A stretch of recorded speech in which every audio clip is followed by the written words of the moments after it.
بسم الله الرحمن الرحيم. الحمد لله رب العالمين، والصلاة والسلام على أشرف الأنبياء والمرسلين، نبينا محمد وعلى آله وصحبه أجمعين. أما بعد. Donc on poursuit notre lecture des 40 hadiths de l'imam Hafiz Abu, Abu Zakaria Muhyiddin Yahya ibn Sharaf al-Nawawi al-Dimashqi al-Shafi'i rahmatullahi alayhi rahmatan wasi'a. Nous sommes arrivés au second hadith. Nous sommes arrivés au deuxième hadith. Le hadith al-Thani, qu'on appelle aussi communément hadith Jibril عليه السلام. وهذا الحديث حديث عظيم جدا, comme vous allez le voir ensemble, car on va lire, on a déjà lu hier ensemble le hadith. On va commencer, Inch'Allah tabaraka wa ta'ala, par rentrer directement dans la lecture de l'explication de celui-ci. Mais ce hadith est très très important, car ce hadith, comme l'a dit le prophète sallallahu alayhi wa sallam, تفضل يا أخي, il n'y a pas de souci, Inch'Allah tabaraka wa ta'ala. Comme l'a dit le prophète sallallahu alayhi wa sallam lui-même dans le hadith, قال فإنه جبريل أتاكم يعلمكم دينكم. C'est Jibril qui est venu vous enseigner votre religion. Donc notre religion, dinuna, il est dans ce hadith. Notre religion, et ça ce sont les propos du prophète sallallahu alayhi wa sallam lui-même, notre religion se trouve dans ce hadith. Apparemment, il y a un souci avec la connexion. Est-ce que vous m'entendez bien là? Est-ce que là, ça va un peu mieux?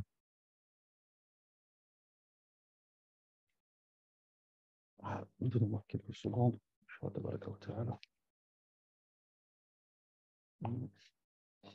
essayer d'arranger ça.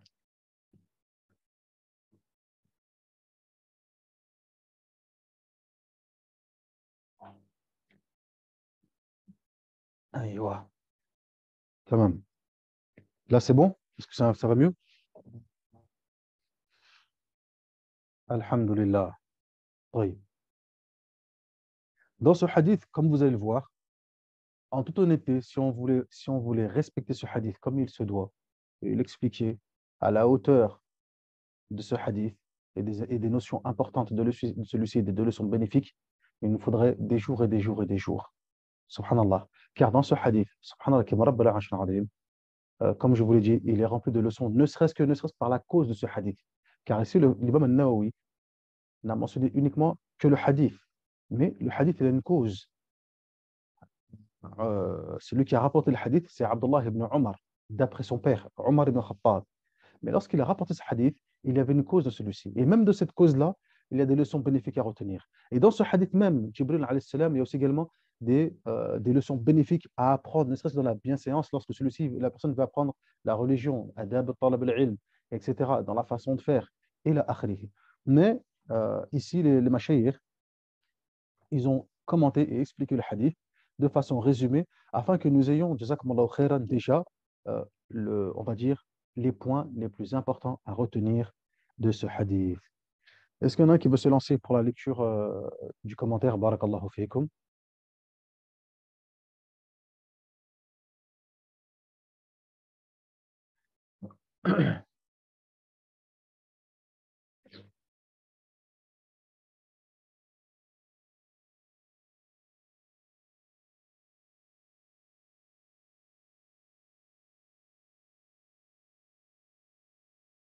طيب, de toute façon, il n'y a personne pour l'instant apparemment, donc faddal ya Cheikh Nassib, faddal ya akhi, barakallahu fiik. Assalamu alaikum. Bismillah. Commentaire 1. Importance du hadith. Ibn Daqiq al-Aïd a dit: ce hadith, d'une grande importance, englobe les actes humains, apparents ou intérieurs. Il est la source d'où dérivent toutes les sciences de la charia, car il renferme les sciences de la sunna. Il est comme une matrice pour la sunna, à l'instar de la Fatiha. Sourate appelée la matrice du Coran, du fait qu'elle أيوة, résume ses تفضل. thèmes. عفوا يا أخي, معذرة. تمام. Donc déjà ici, Al-Hafiz Ibn Daqiq al-Aïd. الحافظ تقي الدين بن دقيق العيد, وهو من كبار العلماء, كبار الفقهاء المحدثين الشافعية. C'est un savant maliki au préalable, un savant maliki. ثم تحول إلى الشافعية. Et ensuite, il est devenu Shafi'i par la suite. Et on l'a appelé, on le surnommait فقيه المذهبين. le faqih des deux madhab. Faqih des deux madhab, car il était maliki, et il était compétent et très savant du madhab maliki, et ensuite il est devenu shafi'i. Et il a excellé aussi également dans le madhab shafi'i. Il a pas mal d'ouvrages, il a même un commentaire également de Matn Abi Shuja', lui-même, Tuhfatul Habib, في شرح الغاية والتقريب. Donc, Ibn Daqiq al-Eid, rahimahullah ta'ala, ici, qu'est-ce qu'il nous dit donc? Ce hadith est très important. Il englobe les actes humains, apparents ou intérieurs. طيب. Donc, ça, c'est une notion qui est très importante qu'on va mettre de côté, qu'on ne va pas oublier. Que ce hadith renferme des notions qui englobent les actes intérieurs et extérieurs. Al-a'mal al-zahira ou al-a'mal al-batina. Et ça, c'est une notion qui est intéressante parce qu'on va y revenir par la suite parce qu'on va continuer notre lecture, justement, notre commentaire des hadiths. Ensuite, il nous dit qu'il a ramené la même parole qui est évoquée par l'imam al-Qurtubi, rahimahullah ta'ala, que ce hadith, tout comme al-Fatiha, est considéré comme étant la mère du Coran, al Kitab, la matrice du Kitab, la Sunnah, ce hadith, a également la même position pour la Sunnah. Elle est considérée comme étant la matrice de la Sunnah, Sunnah. طيب تفضل يا أخي, continue. 2. Ce que l'on peut retenir du hadith et ses bonnes directives. 1. Petit 1. Attitude et tenue vestimentaire à respecter dans une assemblée. Il est recommandé de porter des vêtements propres et de mettre un parfum agréable en vue d'entrer dans une mosquée ou pour assister aux assemblées de sciences. Il est également conseillé d'observer un bon comportement dans ces assemblées et d'être poli avec les savants. C'est ce qui se dégage du comportement de l'ange Jibril, alayhi salam, car il est venu en qualité d'enseignant, à la fois par sa manière d'être et par ses propos. Petit 2. Qu'est-ce que l'islam? Au sens propre, l'islam signifie obéissance et soumission à Allah, le Très-Haut. Légalement, il est basé sur 5 piliers. L'attestation qu'il n'y a de Dieu que de Dieu et que Mohammed sallallahu alayhi wa sallam est l'envoyé d'Allah. L'accomplissement de la prière à ses heures prescrites, en observant ses conditions de validité et ses piliers, mais aussi ses actes non obligatoires, entre parenthèses, actes méritoires issus de la sunna, et les règles de politesse inhérentes à elle. L'acquittement de la zakat, entre parenthèses, l'impôt social purificateur. Le jeûne du mois de Ramadan et le pèlerinage à la maison sacrée, une fois dans sa vie, si on en a les moyens physiques et matériels, et dans la mesure où on peut subvenir aux besoins des siens durant son absence. أيوة حسبك.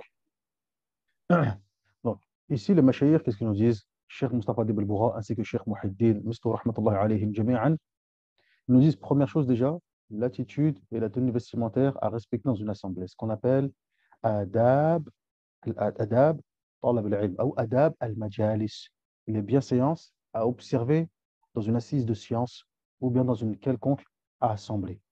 Car comme vous avez vu dans le hadith, on voit que, comme il dit Omar ibn Khattab, radhiyallahu anhu, il nous dit que Jibril, alayhi salam, il est venu à nous, il était bien habillé, des vêtements blancs d'une blancheur éclatante, des cheveux d'une noirceur intense, bien habillé, beau, propre, etc. Donc tout ceci, ça montre quoi donc? Que c'est la parure du talib al-ilm. C'est la parure de l'étudiant en sciences, du talib al-ilm. Tamam, jayyid. En petit 2, on est passé à quoi donc? À qu'est-ce que l'islam? Si vous regardez bien, on revient à la parole de Ibn Daqiq al-Eid, rahimahullah ta'ala. Il nous dit que ce hadith englobe les actes humains, apparents ou intérieurs. Donc intérieurs ou extérieurs. Tamam. Quand on regarde ce hadith, Jibril alayhi salam, il interroge sur l'islam, il interroge sur l'iman et il interroge sur l'ihsan. L'islam, ils ont dit les ulama, ça concerne quoi donc? Af'alul badan, les actes apparents, les actes du corps. L'iman, af'alul qulub, les actes du cœur. Wal-ihsan, l'excellence ou la bienfaisance, ça évoque la perfection des deux. La perfection du al-iman ou l'ihsan ensemble. طيب يا إخوان. أيوة. Donc là, qu'est-ce qu'il nous dit, barakallahu fiikum? Ils nous disent que l'islam, au sens propre, signifie l'obéissance et soumission à Allah tabaraka wa ta'ala. Et l'islam, هو الاستسلام لله بالتوحيد والانقياد له بالطاعة وَالْبَرَاءَةُ مِنَ الشِّرْكِ وَأَهْلِهِ.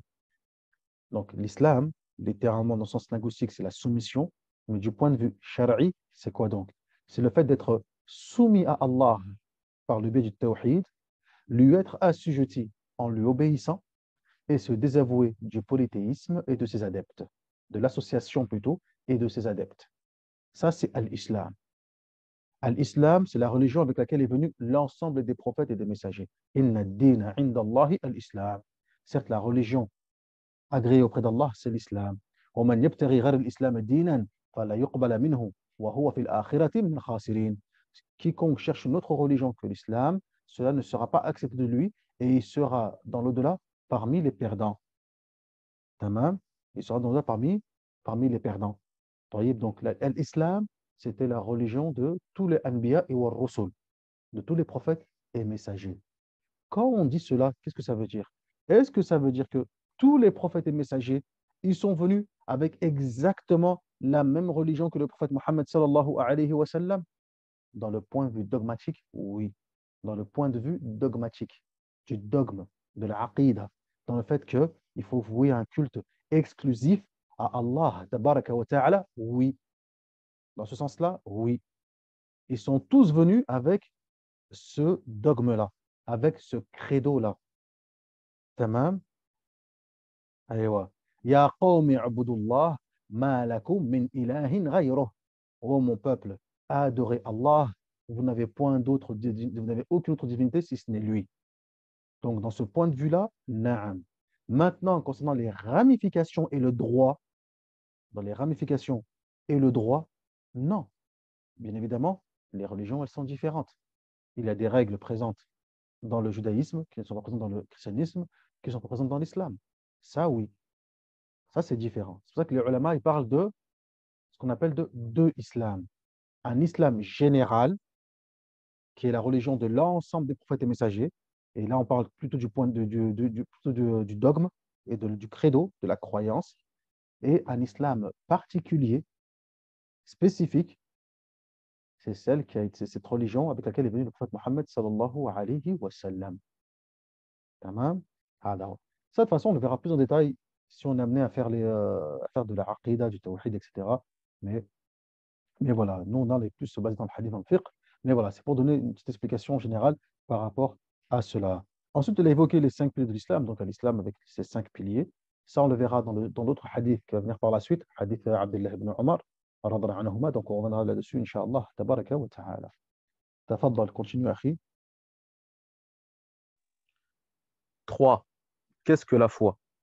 Au sens propre, al-iman, entre parenthèses la foi, veut dire faire confiance à une personne ou croire en quelque chose. Légalement, ce terme signifie le fait de croire fermement en l'existence d'Allah, le Créateur, et au fait qu'il est unique et sans associé. Aux anges, que Allah a créés de lumière, ce sont des êtres honorés qui ne désobéissent à aucun ordre d'Allah et qui font tout ce qu'il leur ordonne. Ils ne mangent pas ni ne boivent. On ne peut les qualifier ni de mâles ni de femelles, et ils ne procréent pas. Et seul Allah le Très-Haut connaît leur nombre exact. Au livre céleste révélé par Allah le Très-Haut et de croire au fait qu'il renfermait la législation divine avant que les hommes ne les falsifient. À tous les envoyés que Allah a choisis pour guider ses créatures dans la voie de la rectitude et à qui il a révélé les livres célestes. Il faut aussi croire qu'ils sont infaillibles. Au jour dernier, où Allah suscitera les êtres humains en vue de les juger et de les rétribuer selon leurs actes. Que tout ce qui se passe dans cet univers suit un ordre prédéfini par Allah le Très-Haut et est conforme à sa volonté, et ce pour une sagesse dont il a seule connaissance. Tels sont les piliers de la foi. Celui qui y croit fermement sera sauvé et récoltera le succès. Quant à celui qui les dénie, il s'égarera et son échec sera certain. Allah dit, ô vous qui avez cru, croyez en Allah, en son envoyé, au livre qu'il a fait descendre sur son envoyé, au livre qu'il a fait descendre auparavant. Celui qui renie Allah, ses anges, ses livres, ses envoyés et le jour dernier, s'est effectivement fourvoyé dans une lointaine errance. Coran, Sourate 4, verset 136. Aywa, hasbouk. Donc là, ici, le cheikh, les mashayikh ici, rahmatullahi alayhim, ils sont arrivés à l'explication de quoi donc? De qu'est-ce que la foi? Hein, par rapport à la question de Jibril alayhi salam dans le hadith. Là, on est passé à aux actes intérieurs, af'al al-qulub. Car tout ce qu'on a cité précédemment, ça concerne les actes du corps. Mis à part la shahada, mais tout le reste, as-salat, az-zaka, siyam ramadan, wal-hajj, af'al al-badan, sont des actes apparents, des actes du corps. Ici, dans l'iman, ça concerne af'al al-qulub, les actes du cœur. Al-iman, هذه مسألة مهمة. Ça, c'est un point qui est important. Encore une fois, c'est du point de vue de la aqidah, mais nous, on va juste expliquer, barakallahu fikum, vraiment ce qui est le plus important et à retenir de ce point-là, Inch'Allah, tabaraka wa ta'ala. Déjà, al-iman, dans son sens linguistique, qu'est-ce que c'est? Lorsqu'on parle de foi, de iman en langue arabe, qu'est-ce que cela signifie? Beaucoup disent que cela signifie tout simplement le fait de quoi donc? De croire fermement en une chose. Al-tasdiq. Tamam? Al-asdiq. Or, le sens véridique de celui-ci, c'est al-iqraru bi shay'in an tasdiqin bih. C'est le fait d'avoir une croyance ferme en une chose et de la mettre en application. Le fait d'avoir une croyance ferme en une chose et mettre cela en application. Ça, c'est dans le sens linguistique du terme iman. Donc, j'ai la conviction de quelque chose et je mets en application ces convictions. Je marche en fonction de mes convictions. Ça, c'est ce qu'on appelle al-iman. Tamam? Al-iman. Et ça, c'est le véritable tasdiq. C'est ce qu'a dit Allah, tabaraka wa ta'ala, dans le Coran. Barakallahu fikum. Lorsqu'il a demandé à Ibrahim, alayhi salam, d'égorger son fils.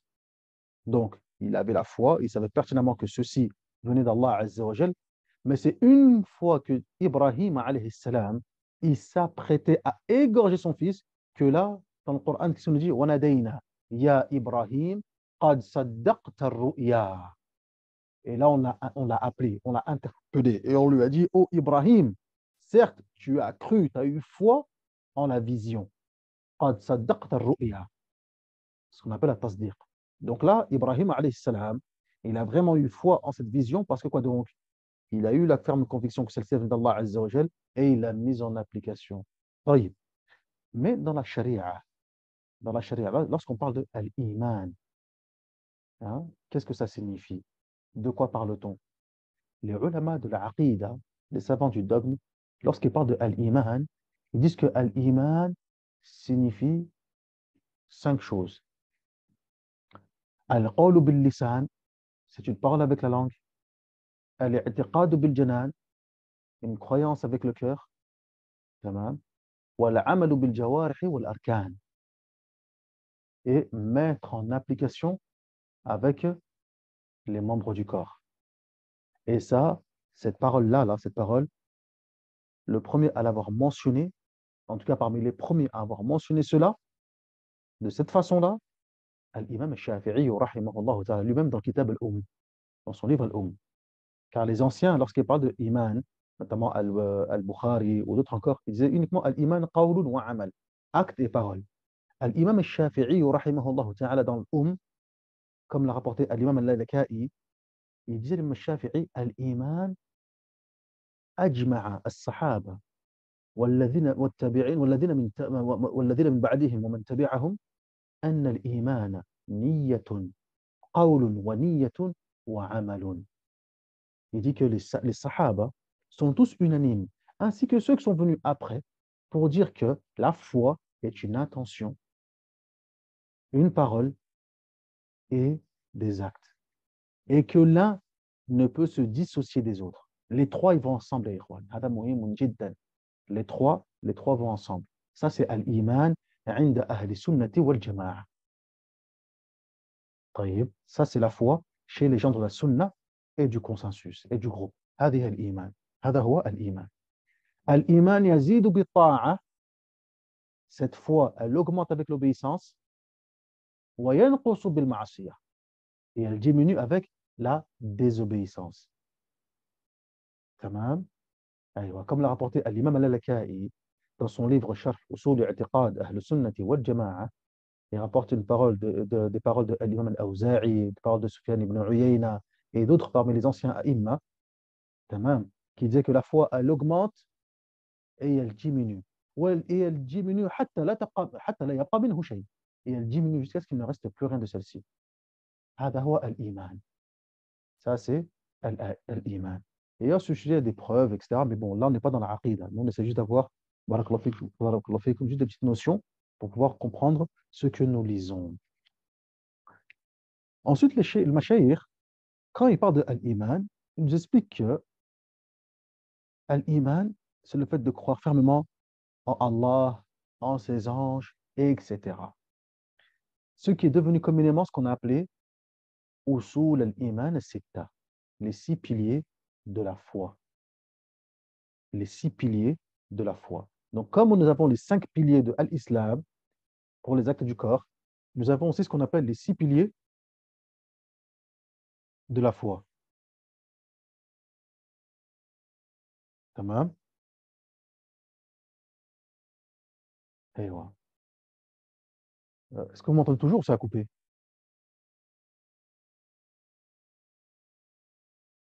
On entend, alhamdoulilah. Jusque-là, vous me suivez toujours. Tout va bien.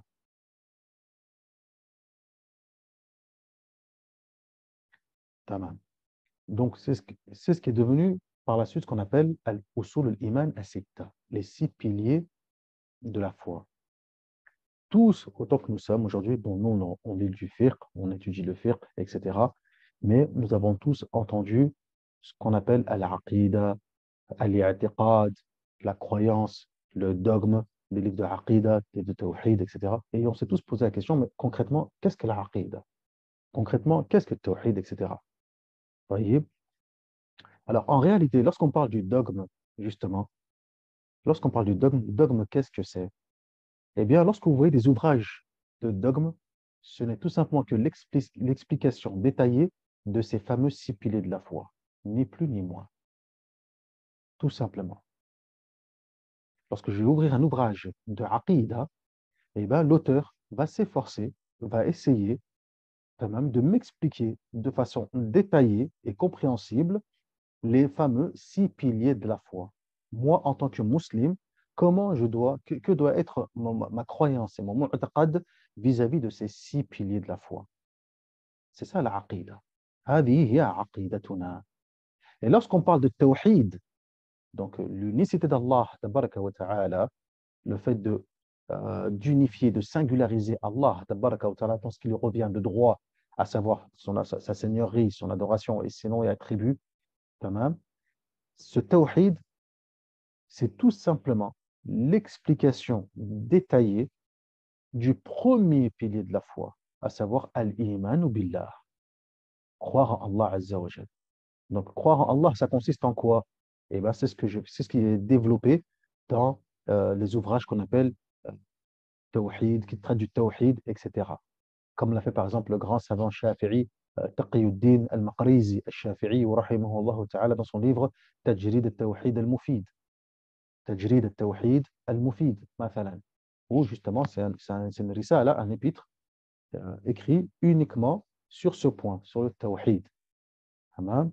هذا هو جميل. Donc, qu'est-ce que nous dit le Cheikh rahimahullah ta'ala? Première chose, en l'existence d'Allah tabaraka wa ta'ala, qu'il est l'unique, sans associé, que ce soit dans sa seigneurie, que ce soit dans l'adoration, que ce soit dans les noms et attributs. Donc, dans la seigneurie, c'est-à-dire dans les actes d'Allah azza wa jal. Fi af'alihi huwa. Allah azza wa jal, c'est lui qui donne la vie, c'est lui qui donne la mort, c'est lui qui gère le monde, c'est lui qui donne le risque, etc. C'est lui qui dissipe le mal, tout, c'est Allah tabaraka wa ta'ala. Et à ce niveau-là, il n'a aucun associé.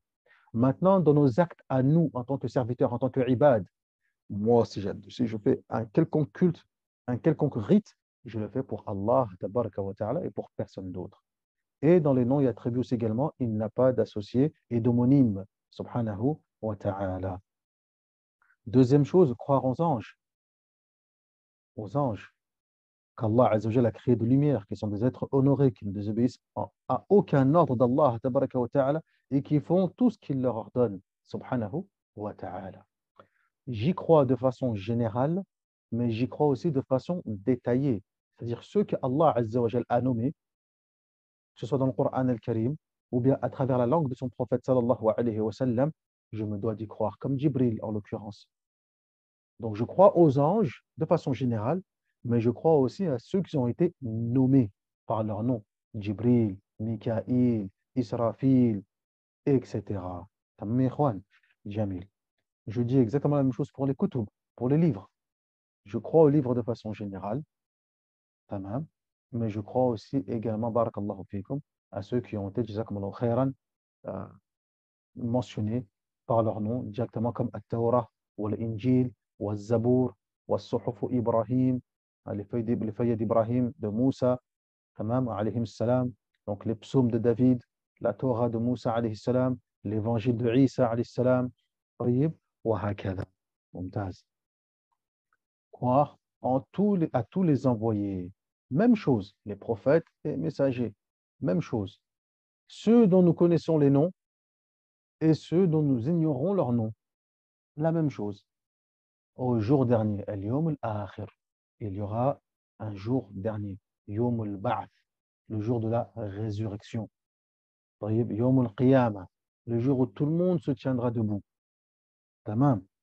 Ça aussi également, on se doit d'y croire. Yawm al-din, le jour de la rétribution, le jour du jugement, et tout ce qui va avec. Lorsqu'on parle du jour dernier, tout ce qui va avec, hein, les signes précurseurs de la fin des temps, les grands signes de la fin des temps, ce qui se passe dans la tombe, etc.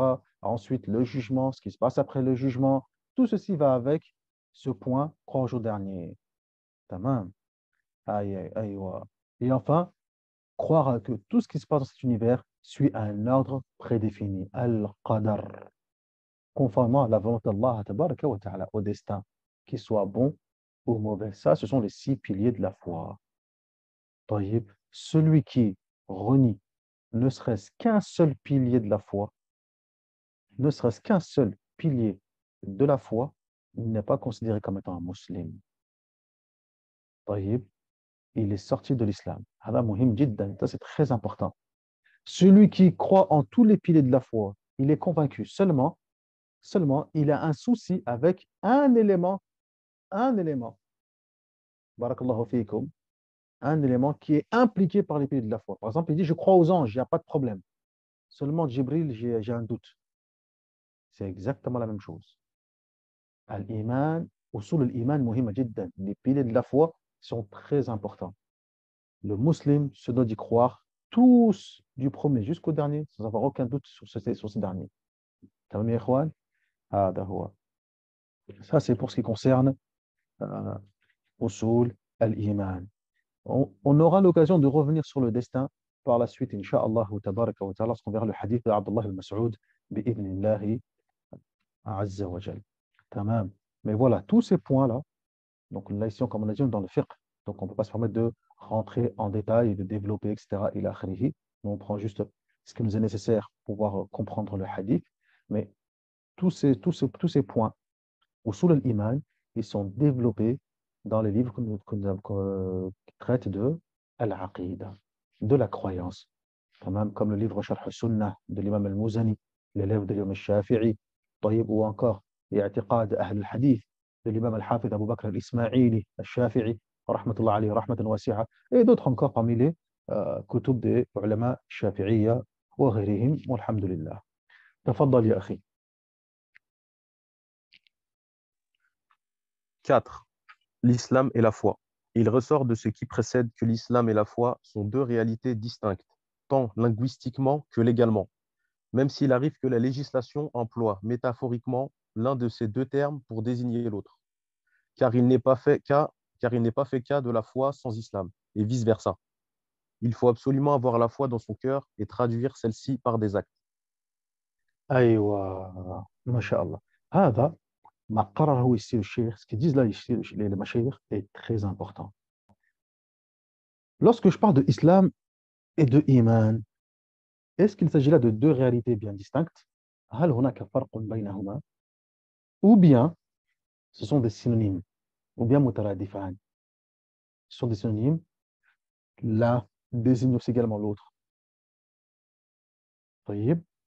Certains ils ont dit que c'était des synonymes de façon absolue. Certains ils ont dit non, ils sont complètement différents. Tamam. Ils sont complètement différents. Celui-ci désigne les actes du corps, celui-ci désigne les actes du cœur. Et certains ulama, ils ont dit, si on regarde bien les textes scripturaires du Kitab et de la Sunna, on va s'apercevoir en fait qu'en réalité, c'est un peu plus subtil que ça. L'islam ou l'iman, ce sont deux notions, deux termes, qui en réalité, lorsque ces derniers sont mentionnés ensemble dans un même texte, alors chacun va prendre un sens bien défini. Comme là, ici, en l'occurrence. Donc là, j'ai un texte, un hadith, et on parle de l'islam et on parle de l'iman. Tamam. On parle de l'islam et on parle de l'iman. Donc ici, chaque terme va prendre un sens bien précis, bien défini. Celui-ci va concerner les actes du cœur et l'autre les actes du corps. Par contre, lorsqu'ils sont séparés, lorsqu'ils sont mentionnés dans un texte, mais séparément et non pas ensemble, alors forcément, l'un va englober l'autre. L'un va englober l'autre. Et ça, c'est l'avis le plus juste parmi les ulama. C'est ça que les ulama disent l'islam et l'iman kalimatan. إذا اجتمعتا افترقتا وإذا افترقتا اجتمعتا. Tamam. Donc, lorsqu'ils sont séparés, alors forcément, si je dis par exemple, telle personne est un musulman, cela implique forcément qu'il est mu'min. Il a l'iman ou billah aussi également. Tamam. Hein, ils sont indissociables. Hein, foncièrement, ils sont indissociables. طيب. هذا هو بارك الله فيكم. Ensuite, qu'est-ce qu'il dit? Il faut absolument avoir la foi dans son cœur et traduire celle-ci par, par des actes. هذا تقرير جيد. Ça, cette parole, elle est جميلة جدا جدا. C'est quoi donc? C'est que l'iman, la foi, cette foi, forcément, elle est reflétée par les membres du corps. Donc, s'il y a un islam, s'il y a un iman dans le cœur, forcément, ça va se refléter par un islam dans les actes du corps. Et ça, c'est ce que dit l'imam al-Shafi'i, rahimahullah ta'ala, et notamment également comme l'imam al-Awza'i, rahmatullahi ala al-jami'. Tamam. Donc, le fait de se contenter de dire que la foi est dans le cœur, c'est pas suffisant. Hein, certains disent, oui, mais le plus important, c'est ce qu'il y a dans le cœur. La foi est dans le cœur. Oui, ce qu'il y a dans le cœur, c'est l'asl, c'est la base, c'est la racine même. Mais les branches, ce sont les membres du corps. Al-aslu ma alayhi ghayruhu buni wal far'u ma ala siwahu yanbani. C'est ce qu'il dit l'Imriti dans le Waraqat, le Usul al-Fiqh. Qu'est-ce qu'il dit? Il dit le asl, la racine, c'est la chose sur laquelle tout va se reposer. Toutes les ramifications, al-far', toutes les branches vont se reposer, découler de celle-ci. Donc, s'il y a un iman dans le cœur, ne serait-ce que infime et minime, forcément, ça va se refléter sur les membres du corps. Et ça, on le verra aussi également dans le hadith de Abdullah ibn Mas'ud, par la suite, Inch'Allah Ta'ala, et duquel on va tirer une règle qui est intéressante, une qa'ida qui est très intéressante. Tamam. Donc, il y a des textes dans le Coran, dans les hadiths, dans la Sunna, etc., où parfois le terme islam est utilisé, alors que ce qui est voulu par là, ce sont les actes du cœur. Et vice-versa. Tamam. Donc, en fait, les ulama, ils ont regroupé tous les textes. Et de là, ils ont déduit que ces deux notions, lorsqu'elles sont mentionnées ensemble, chacune a une définition bien définie. Lorsqu'elles sont évoquées séparément, alors forcément, l'une va englober l'autre. Aïwa. Donc là, il a évoqué les actes du cœur, les actes du corps. Ensuite, les actes du cœur. Et là, maintenant, il va évoquer l'excellence, ce qu'on appelle en arabe tamam al-muraqaba. Al-muraqaba, c'est-à-dire avoir consciemment à l'esprit qu'Allah Azza wa Jal, subhanahu wa ta'ala nous observe. Observe les actes des ibad. Qu'Allah tabaraka wa ta'ala sait parfaitement ce que tu fais. On appelle ça al-muraqaba. Allah huwa al-raqib. Allah tabaraka wa ta'ala huwa al-raqib. C'est lui qui nous observe. C'est lui qui sait parfaitement ce que nous faisons. À la seconde où nous la faisons. Tamam ya ikhwan. Et avant même que nous entreprenons de le faire. طيب يا إخوان. Et ça, barakallahu fikum, ce qui est défini comme étant, traduit comme étant l'excellence, c'est la perfection justement dans l'islam ou l'iman. Tafaddal ya akhi. 5. Qu'est-ce que l'excellence? L'excellence revient à être sincère et à s'acquitter avec habileté des actes d'adoration comme si l'on voyait Allah.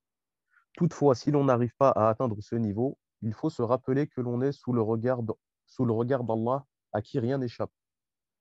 أيوة. إذن بارك الله فيكم. Il y a deux niveaux.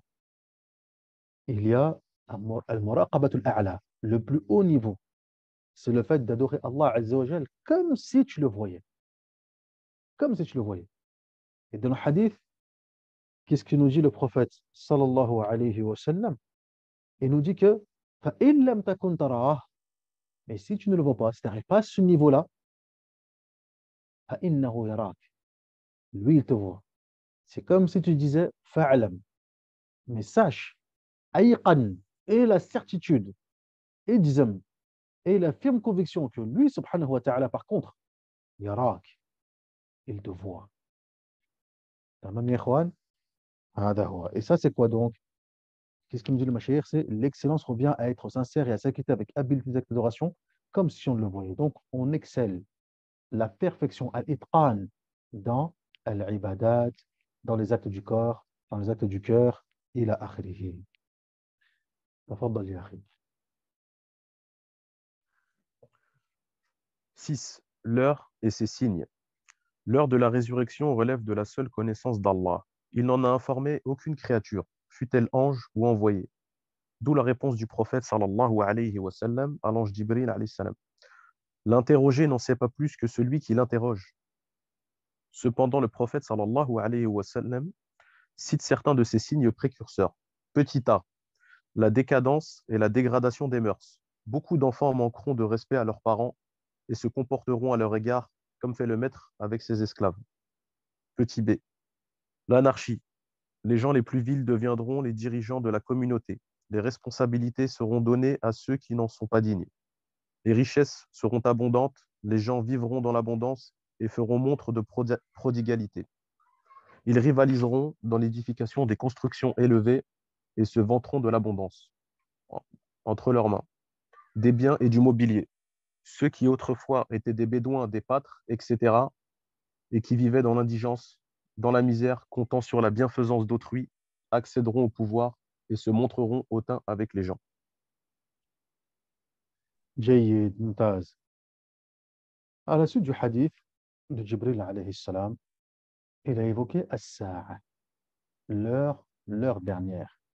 Tamam. Et comme dit Allah dans le Coran, la ya'lamuha illa hu. Personne ne connaît à quel moment va arriver cette heure-là, si ce n'est lui, subhanahu wa ta'ala. Abadan, personne. Hatta al-Nabi sallallahu alayhi wa sallam. Même le prophète sallallahu alayhi wa sallam. Personne ne connaît à quel moment cette heure-là va arriver. Tamam. Jamil. Cependant, il y a ce qu'on appelle alamat. فقد جاء أشراطها. Comme dit dans le Coran, sur Mohammed. Mais il y a déjà des signes. Les signes, barakallahu fikum, ce qu'on appelle l'alamat, ils sont de trois catégories.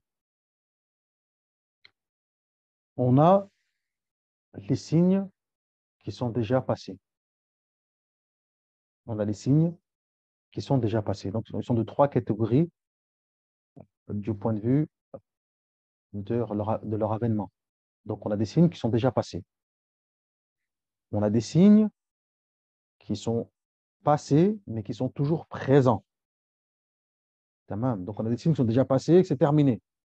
Parmi ces signes, par exemple, l'avènement du prophète, sallallahu alayhi wa sallam, c'était un des signes de la fin des temps. Il est venu et il est décédé, sallallahu alayhi wa sallam. C'est fini, c'est terminé. On a des signes qui sont venus, qui sont toujours présents. Et on a des signes qui ne sont pas encore arrivés. Ça, c'est du point de vue de leur avènement, de la réalisation de ces derniers. Tamam. Ensuite, du point de vue de leur importance, ils sont de deux types, mineurs et majeurs. Mineurs et majeurs. Ce qu'on appelle الآيات أو العلامات الصغرى والكبرى. Tamam. Donc les signes mineurs, c'est comme ceux qu'il a évoqués ici le prophète sallallahu alayhi wa sallam dans le hadith. طيب. Et enfin, les majeurs, ce sont les 10 fameux grands signes hein, le soleil qui se lève de son couchant, ad-dukhan, la fumée, ad-dabba, la bête, ad-dajjal, Gog et Magog, la descente de Isa alayhi salam, ad-dukhan, la fumée, etc. Il me semble que j'ai déjà évoqué. Mais voilà, ces 10 signes-là sont les grands signes, ce qu'on appelle les grands signes de la fin des temps. طيب هذه العلامات. Ici, le prophète sallallahu alayhi wa sallam, dans ce hadith, barakallahu fikum, il a mentionné uniquement, jazakumullahu khairan, quelques alamat, uniquement quelques signes. Tamam. Lorsqu'il dit sallallahu alayhi wa sallam, lorsque la servante engendrera sa maîtresse, lorsque tu verras les pâtres miséreux, pieds nus et mal vêtus, rivaliser dans l'éducation de construction élevée. طيب, les fuqaha et les ulama, ils ont débattu, ils ont essayé de comprendre, ils ont essayé de, barakallahu fikum, ils ont spéculé sur les sens de ces hadiths. Pas mal de choses ont été dites à ce niveau-là. Certains, ils ont démontré le fait que lorsque la servante engendrera son maître, euh, certains ont dit que bah, c'est le fait que les hommes, justement, auront tellement d'esclaves, etc., ils auront tellement des biens en abondance, etc., qu'ils auront des progénitures, qu'ils auront été des enfants d'esclaves et qui deviendront eux-mêmes par la suite les maîtres de ces derniers. Certains, ils ont évoqué la décadence de la société dans le point de vue de l'éducation, la tarbiya. Pas mal de choses ont été dites à ce niveau-là. Quoi qu'il en soit, le temps venu, nous saurons de quoi il s'agit. Ala kulli hal. Tamam. Ensuite, le deuxième signe, c'est les fameux miséreux, barakallahu fikum, les pauvres, les indigents, rivalisés dans les constructions de grands édifices, etc. Tamam. Aïwa. Et ça aussi également, donc, les ulama ils expliquent cela par pas mal de choses. Oui, ils ont, alors, à l'époque déjà, à l'époque, hein, subhanaka rabbana al-azim, euh, les ulama des anciens, hein, ils évoquaient cela, barakallahu fikum, ne serait-ce que par la réalisation des grandes mosquées. Pour vous dire, ne serait-ce qu'à l'époque, déjà, les ulama, ils évoquaient cela, que ça rentrait dans le hadith. L'édification des grandes mosquées, etc., par les Arabes, les musulmans, etc. Aujourd'hui, d'autres mashayikh, ils voient les choses quelque peu différemment. Ils se disent peut-être c'est ce qui se passe aujourd'hui dans la péninsule arabique, etc. Ala kulli hal, al-ilmu inda Allah, quoi qu'il en soit. En tout cas, c'est ce qui a été dit par le prophète sallallahu alayhi wa sallam. Tafaddal ya akhi, continue. 7. Le devoir de rechercher la science. Le musulman ne doit poser de questions que sur ce qui lui est utile dans sa vie d'ici-bas ou dans l'au-delà. Celui qui, assistant à une assemblée de sciences, remarque que les participants ont besoin d'être informés sur un sujet, se doit de poser les questions adéquates, même s'il en connaît la réponse. Les autres assistants en tireront ainsi profit. Quant au questionné qui ne connaît pas la réponse, de répondre: je ne sais pas. Cela est une marque de scrupule, de piété et de science authentique. Allahu Akbar. هذا جميل جدا. Vous avez vu, c'est un petit paragraphe. Hein. Petit paragraphe. Mali bil fawaïd. Mais pourtant, il est rempli d'enseignements et de leçons bénéfiques très importantes. Premier point, le devoir de rechercher la science. Hadith Anas ibn Malik عند ابن ماجه. طلب العلم فريضة على كل مسلم. C'est ce qu'a dit le prophète sallallahu alayhi wa sallam dans un hadith authentique. L'étude de la science est une obligation pour chaque musulman. C'est une obligation pour chaque musulman. Le musulman, il ne se doit pas d'être ignorant. هذا الدين دين علمي. Cette religion, c'est une religion scientifique, de science, de ilm, de nour, de savoir.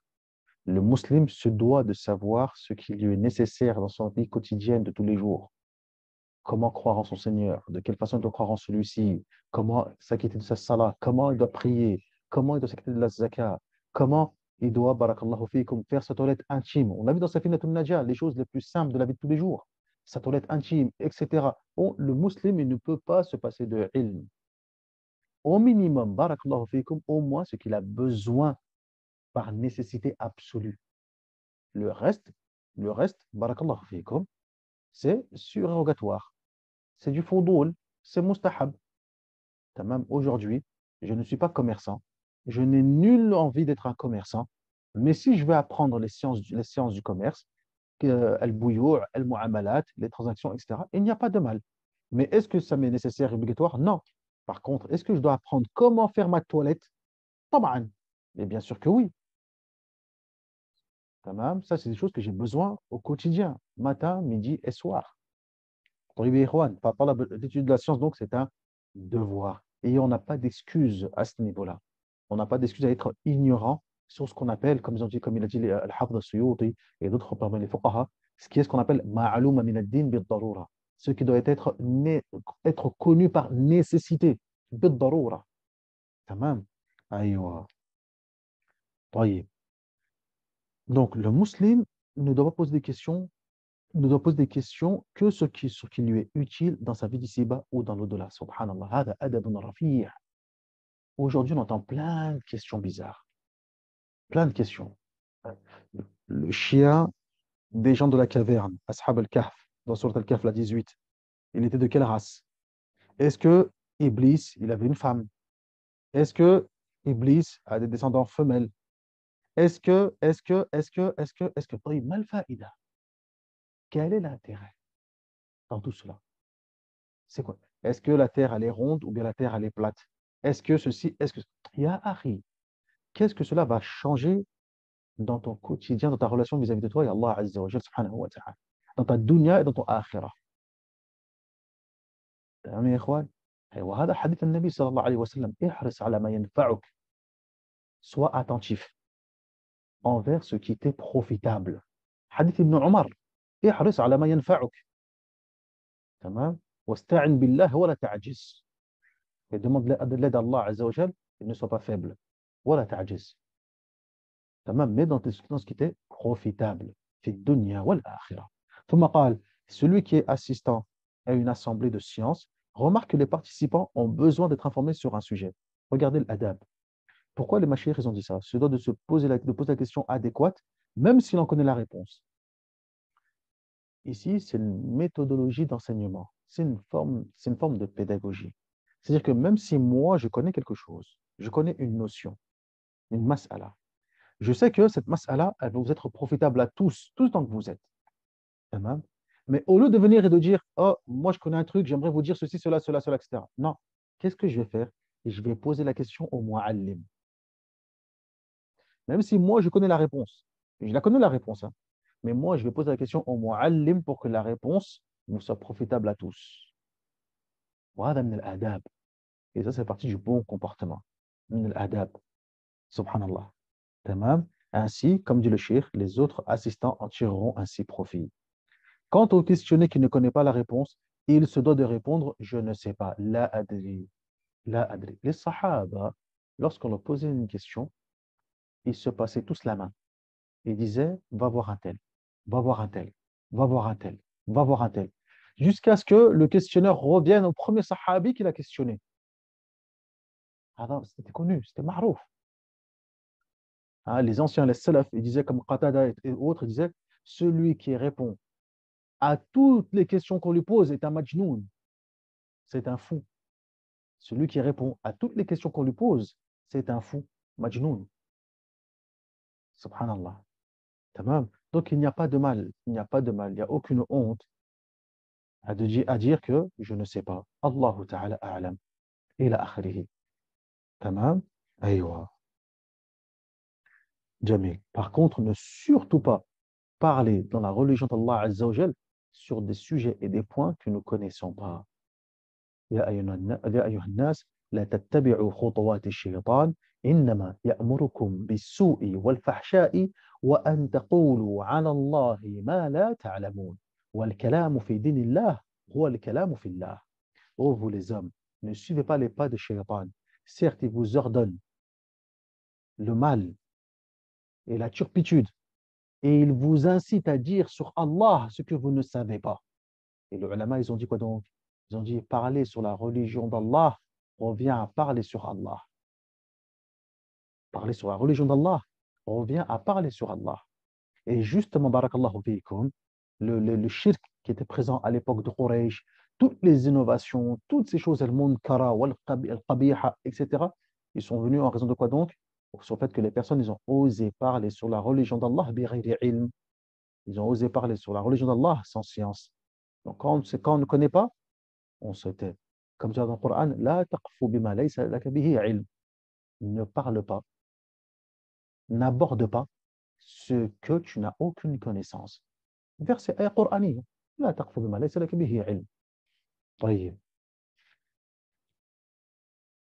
قال الشيخ رحمه الله تعالى الحديث الثالث troisième hadith أركان الإسلام. Donc ce hadith là جزاكم الله خيرا. الآن on a compris l'importance de celui-ci car ce hadith, même si barakallahu fikum, vous avez vu, hein, c'est pas une encyclopédie dans le droit islamique, dans le fiqh, etc. Mais justement, toute l'encyclopédie islamique, tout ceci revient à ce hadith-là. Tous ces points, on peut leur trouver une corrélation avec ce hadith-là. Voilà pourquoi ce hadith est considéré comme étant la matrice, comme la matrice de la sunna. Car tout le reste va découler de ce hadith. تمام يا إخوان هذا هو بارك الله فيكم.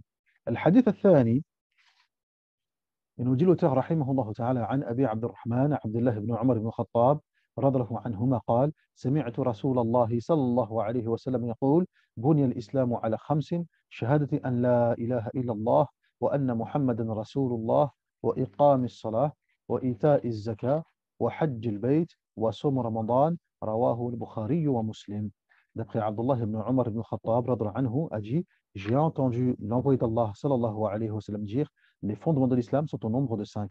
L'attestation qu'il n'y a point de divinité digne d'adoration si ce n'est Allah, et que Mohammed est l'envoyé d'Allah, l'accomplissement de la salat, le versement de la zakat, le pèlerinage à la maison sacrée et le jeûne du mois de Ramadan, rapporté par Al-Bukhari et Muslim. Donc le hadith, il est authentique. طيب. Dans ce hadith, alors avant de commencer la lecture du commentaire, dans ce hadith, si vous remarquez bien, on voit que Al-Hajj, il précède le Ramadan. Le Hajj précède le Ramadan. Or, dans la version de Sahih Muslim, de ce hadith, Ramadan précède Al-Hajj. Comment ça se fait, barakallahu fiikum, que les fuqaha, si vous regardez les fuqaha, etc., quand on voit Safinat al-Najah, quand on va voir Muqaddimat al-Hadramiyya ou autres, lorsqu'ils font l'explication des chapitres du droit islamique, du fiqh, de la jurisprudence, donc ils commencent par la purification, tahara, et ensuite as-salat, az-zaka, as-siyam, wal-hajj. Alors que dans le hadith ici, vous voyez bien que le hajj, il est avant le siyam, avant Saoum Ramadan. Hein? Alors, pour la simple bonne raison que les fuqaha, ils ont vu que dans la majorité des cas, dans la majorité des hadiths où les piliers de l'islam ont été évoqués, barakallahu fiikum, le Ramadan est toujours venu avant le Hajj. Ramadan est toujours venu avant le Hajj. Ensuite, les fuqaha, ils ont dit, en plus, si on regarde aussi également du point de vue de ceux qui sont concernés par ces ibadats, ils ont dit, si vous regardez bien ceux qui sont concernés, responsables, mukallafoun, on remarque que les gens à qui il est obligatoire de jeûner, ils sont plus nombreux que ceux à qui il est obligatoire de faire le Hajj. Par conséquent, il est plus important et judicieux de faire devancer le Sawm Ramadan par rapport au Hajj. Et c'est vrai, le Hajj, il est lié à quoi donc? À la possibilité. Tandis que le Sawm Ramadan, il y a beaucoup plus de monde qui est concerné par le jeûne que pour le Hajj. Tamam, Jayid.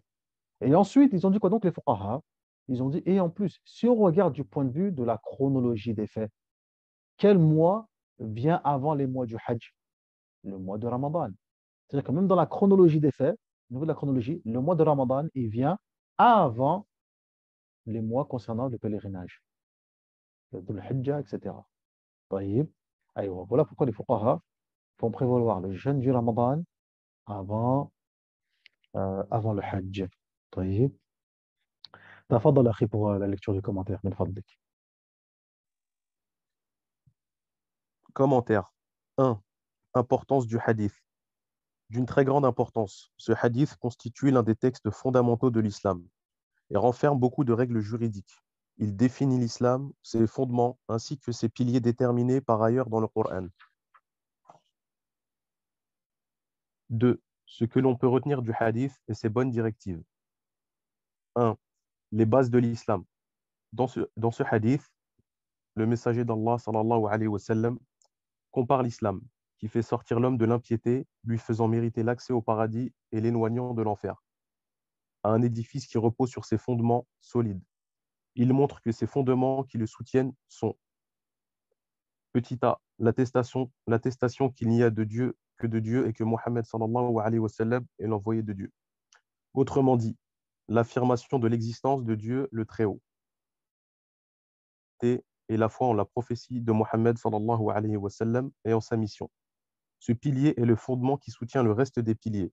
Al-Bazzar a rapporté un hadith authentique dans lequel l'envoyé d'Allah sallallahu alayhi wa sallam a dit: celui qui atteste sincèrement qu'il n'y a de Dieu que de Dieu, qu'il n'y a de Dieu que Dieu entrera au paradis. Petit b. أيوة أحسن. عفوا حسبك يا أخي. طيب donc ce hadith comme disent les مشايخ رحمة الله عليهم جميعا هذا حديث عظيم جدا. Dans ce hadith on voit بارك الله فيكم donc les piliers essentiels de l'islam. Donc ce hadith, cette partie-là, on l'a déjà vu dans le hadith de Jibril alayhi salam. Seulement, l'importance des arkan al-islam font que, barakallahu fikum, ici, le musannif, l'auteur, a de nouveau rapporté un hadith dans lequel le prophète sallallahu alayhi wa sallam explique littéralement que l'islam repose sur celui-ci, sur ces piliers, pour montrer l'importance de ces derniers. Et même si l'auteur, dans ce hadith-là plutôt, on ne trouve pas les 6 piliers de la foi de façon explicite, c'est vrai, mais de façon implicite, on peut les déduire du premier pilier, que avoir foi en Allah consiste en quoi donc? Avoir foi en ses anges, en ses messagers, en ses livres, au jour dernier, etc. Ça implique cela. Celui qui prétend avoir foi en Allah Azza wa Jal, forcément, il a foi aussi également à tout ce qui nous a été informé par Allah tabaraka wa ta'ala. Tamam ya ikhwan. Aywa, fahada muhim. Donc là, ici, dans ce hadith, on va voir de façon détaillée, Inch'Allah, tabaraka wa ta'ala, donc les 5 piliers de la foi. Le premier pilier, ash-shahada, l'attestation de foi, ash-shahadatan, muhim jiddan, très important. Si vous voyez bien, les deux shahada, elles vont de pair, elles vont ensemble, elles sont indissociables. L'islamité d'une personne ne peut être établie que si il atteste de ces deux éléments. Ashhadu an la ilaha illallah wa anna Muhammadan Rasulullah. Vous vous souvenez? Hier, on avait parlé des fameuses 2 conditions de l'acceptation de l'œuvre. N'importe quelle œuvre, n'importe quel acte d'adoration, pour que celui-ci soit validé et accepté auprès d'Allah Azza wa Jal, il doit remplir 2 conditions. On avait évoqué quoi donc, si vous vous rappelez? Quelles conditions?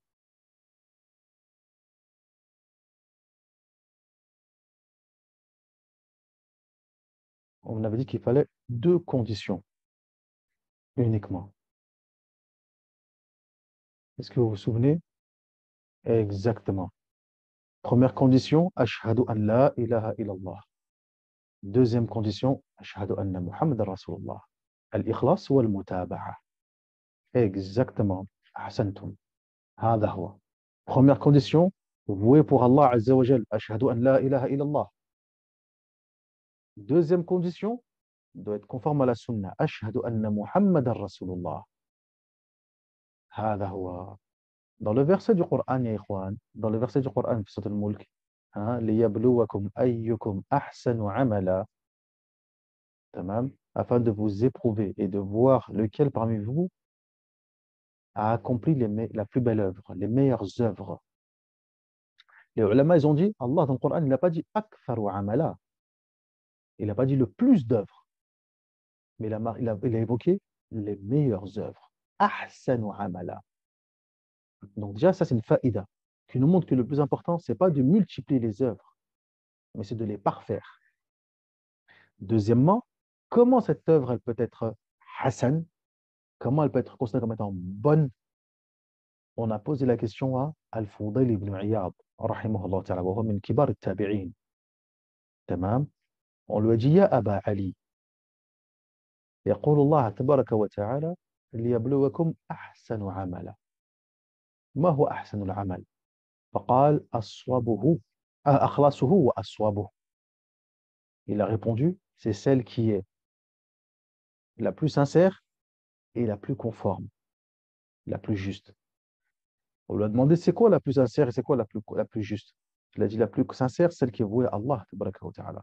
La plus juste, c'est celle qui est conforme à la sunna du prophète sallallahu alayhi wa sallam.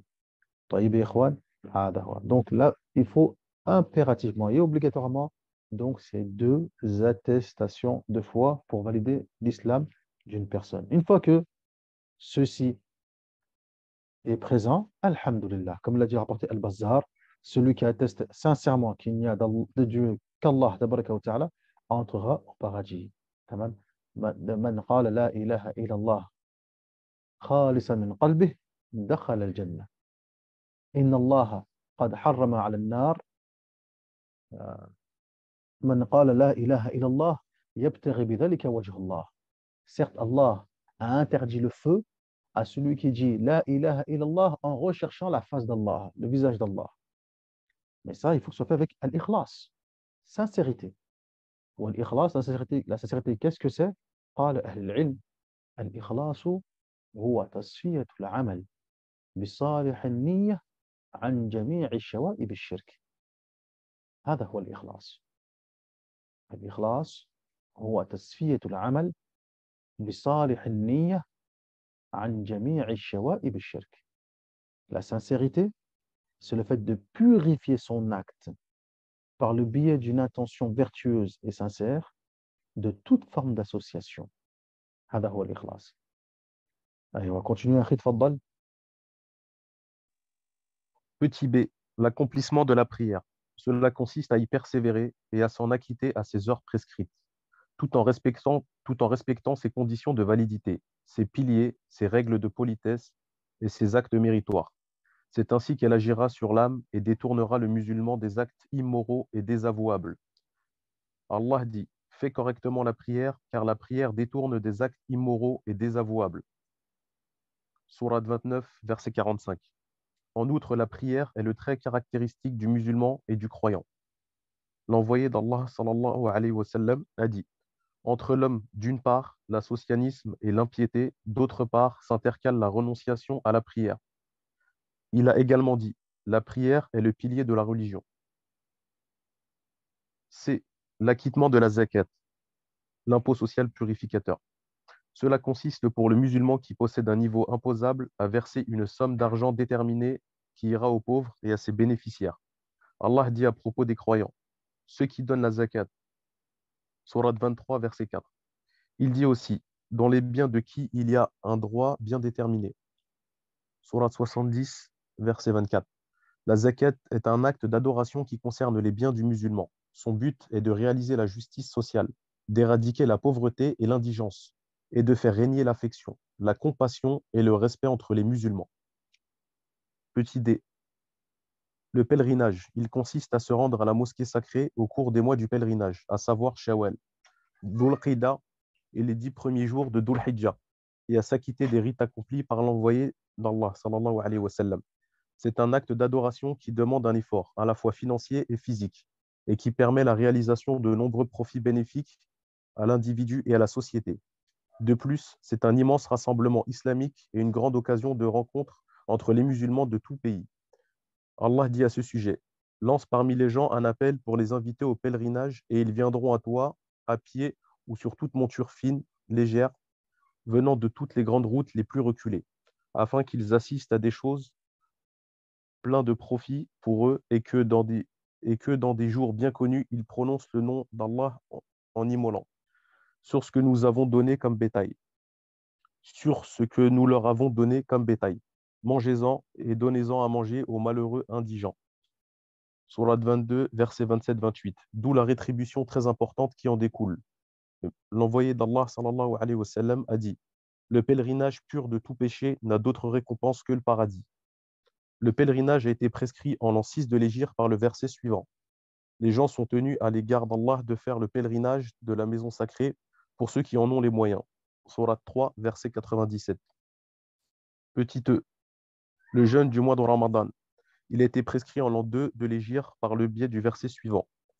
Le mois de Ramadan où a été descendu le Coran comme bonne direction pour les humains et comme preuve évidente de la bonne direction et du discernement parfait. Que celui d'entre vous qui constate la naissance du mois le jeûne. Sourate 2, verset 185. C'est une adoration qui purifie l'ego, élève l'âme et assure la santé du corps. Celui qui s'en acquitte par obéissance à Allah et le désir de son agrément verra ses péchés pardonnés et le chemin vers le paradis ouvert devant lui.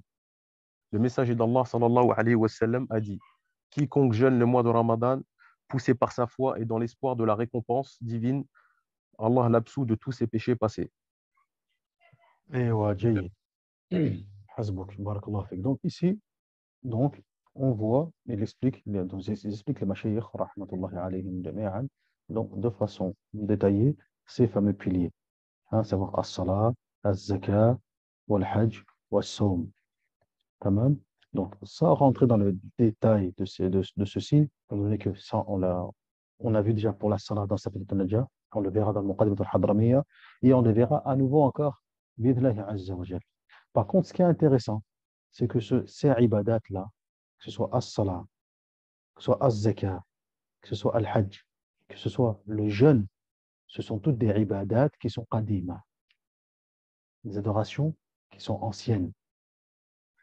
Alors, à l'époque, elles avaient donc sans doute des petites particularités, des petites différences au niveau des arcanes, des conditions, etc. Mais la salat était présente, mais az-zakat était présente, mais le hajj était présent, mais le jeûne était présent. Allah dans le Coran, qu'est-ce qu'il nous dit? في سورة مريم واذكر في الكتاب إسماعيل إنه كان صادق الوعد وكان رسولا نبيا وكان يأمر أهله بالصلاة والزكاة وكان عند ربه مرضيا. تمام. Et rappelle-toi dans le livre d'Ismaïl alayhi salam, qui était quelqu'un de véridique, qui tenait ses promesses, etc. Et il était un messager et un prophète. Et il ordonnait sa famille d'accomplir la salat et de s'acquitter de la zakat. Subhanallah. Donc, as-salat wa zakat, c'était présent. حتى في وقت إسماعيل وحتى قبله, et même avant lui. Pour le siyam, pour le jeûne. تمام. يا الذين آمنوا كتب عليكم الصيام كما كتب على الذين من قبلكم لعلكم تتقون. Oh, vous qui croyez, il vous a été prescrit le siyam comme il vous a été prescrit à ceux qui étaient avant vous. Subhanallah. Et le hajj aussi également était présent. وأذن في الحج يأتوك رجالا وعلى كل ضامر, comme dit dans le Coran, c'est le hajj concernant Ibrahim alayhi salam, et fais l'appel et tu verras que les gens viendront accomplir, comme dans le verset, pour les inviter au pèlerinage, et ils viendront à toi à pied ou sur toute monture fine, légère, venant de toutes les grandes routes, etc. Et ça, c'était ordonné à Ibrahim alayhi salam. Donc toutes ces ibadats étaient des ibadats qui étaient ce qu'on appelle qadima, des ibadats qui étaient anciennes, tamam, et qui ont également été légiférées donc dans la religion du prophète Mohammed sallallahu alayhi wa sallam, bien évidemment avec des piliers, des conditions, etc. Différentes, mais la base de celle-ci était présente même dans les anciennes communautés. Donc, نكتفي بهذا, on va s'arrêter là, Inch'Allah, tabaraka wa ta'ala, et on poursuivra bi'idhnillahi azza wa jal la semaine prochaine avec la suite de l'explication de ce hadith, et on passera ensuite à un hadith qui est très très important concernant les phases de la conception de l'homme, et c'est un hadith qui renferme pas mal de fawaïd intéressantes, et surtout du point de vue, du point de vue du fiqh, matalan. Et du point de vue du fiqh, il est très intéressant, car dans ce hadith-là, de celui-ci, on va pouvoir voir certains points, comme la mas'ala de l'avortement, comme la mas'ala de à quel moment, barakallahu fikum, l'homme il est conçu, l'insufflation de ruh, tamam. Est-ce que, barakallahu fikum, s'il y a avortement, alors est-ce qu'il doit y avoir ce qu'on appelle ad-diyya, on doit payer le prix du sang? Ça, c'est du fiqh, tout ça. C'est des masail, barakallahu fikum, que nous, avec notre œil on va dire, d'étudiants dans le fiqh, eh bien, ça nous intéresse. On se doit de savoir un petit peu qu'est-ce qu'il en est à ce niveau-là. Inch'Allah, tabaraka wa ta'ala. Barakallahu fikum jami'an, wa jazakumullahu khaira, wa rafa'allahu qadrakum, wa waffaqakum likulli khairin wa bir. سبحانك اللهم وبحمدك أشهد أن لا إله إلا أنت أستغفرك وأتوب إليك والسلام عليكم ورحمة الله وبركاته. جزاك الله خيرا شيخ نسيم pour la lecture. جزاك الله خير. السلام عليكم ورحمة الله.